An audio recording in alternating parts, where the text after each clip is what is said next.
so I wrote down all the stuff I was going to try to say here today. But I don't know if too many people realize or not, but before Dad came to Ford Motor Company, he got fired from his previous job. And he got to Ford, and the guy looked at his application, the guy interviewed him, he says right here that you were fired from your last job. Can you explain that? And all Dad has to say was, well, I started a union and got things off the ground there, and they fired me for starting it. But I understand you have a union at Ford, so it shouldn't be a problem. But I was talking to his buddy Al Maganello the other day, just about how Dad is at work and his work habits and that. And he said that Dad's a really steady worker, and he hasn't missed a coffee break in about 12 years. He's really good about with the kids and that. He comes over, and I think he's got retirement on his mind a little bit more now because all three of the kids were laying in bed and he just sort of smiled. He always, he don't need a book. He's going to make up the story. And he came and the first thing he said was, "Once upon a time and a half." But really, he came over and took the kids to he asked us, called Rochelle and I, to see if he could take the kids to the zoo. And we thought that was great, so he came and took Danielle and Alex to the zoo. And they got home and they were all excited and that, and Grandpa left, and I said, "Alex," I said, "how was your day at the zoo?" He said, "Oh, it was great, Dad." He said, "The one horse paid $342.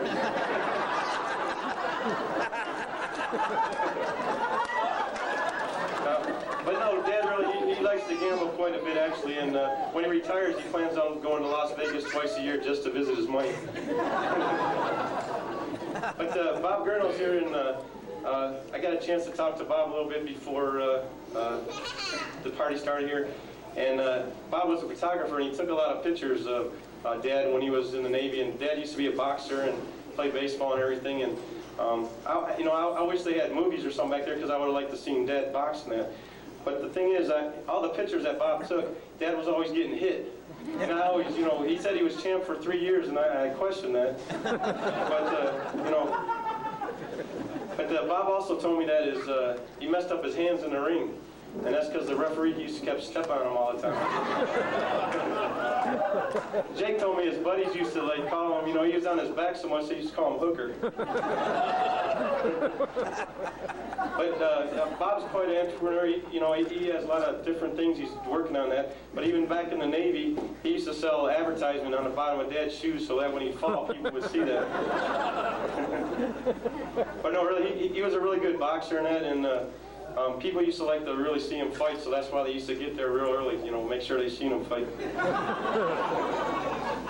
But there's a whole bunch, if you didn't notice, there's a whole bunch of pictures back there of Dad when he was younger, and not too many people know, but he used to have really wavy hair when he was young, but it's been bleached for a long time now. When he was younger too, when he first started going bald, he used to have trouble sleeping because his head's so slick, his head used to fall off the pillow all the time. And the youngest, Danielle there, she came up to Grandpa the other day and said, Dad, looks like, and Grandpa looks like you're getting taller. And Dad said, "What do you mean, Danielle?" And Dad said, and she said, "What do you mean, to Danielle?" And Danielle said, "Looks like you're growing right through your hair, Grandpa."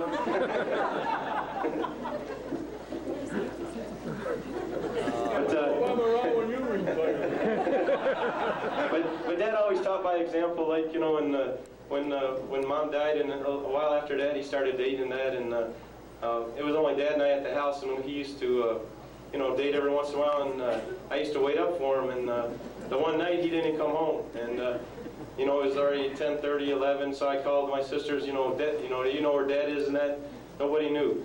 So I stayed up, and I finally fell asleep waiting on him, and then in the morning he woke up, he came through the door, and just I guess I wasn't the best either, and I said, "Where the hell were you, And Dad, all I can say, he says, "Paybacks are a bitch, aren't they, son?" But Dad always had the right thing to say. When I was in second grade, Debbie came home with a joke, and the joke was, how can you tell when a typewriter is pregnant? And the answer was, when it skips its period.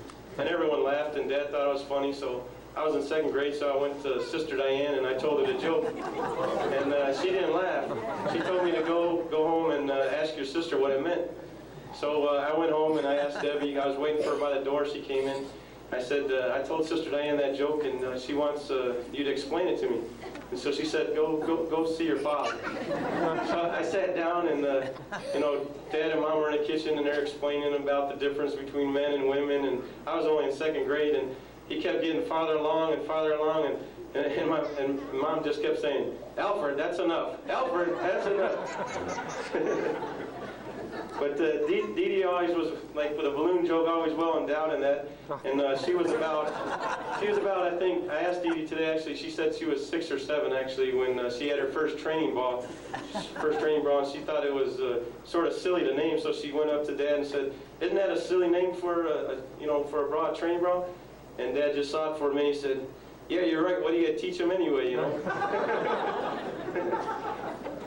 So that's all I have to say. You know, ever since we were little, growing up, you know, our grade school friends, high school friends, like everyone that met Dad just mentioned how cool Dad was and what a great guy he is, and I couldn't say enough how great he is. So thanks, Dad. Congratulations.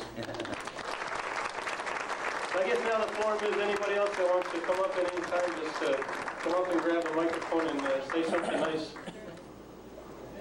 You ready? You need help?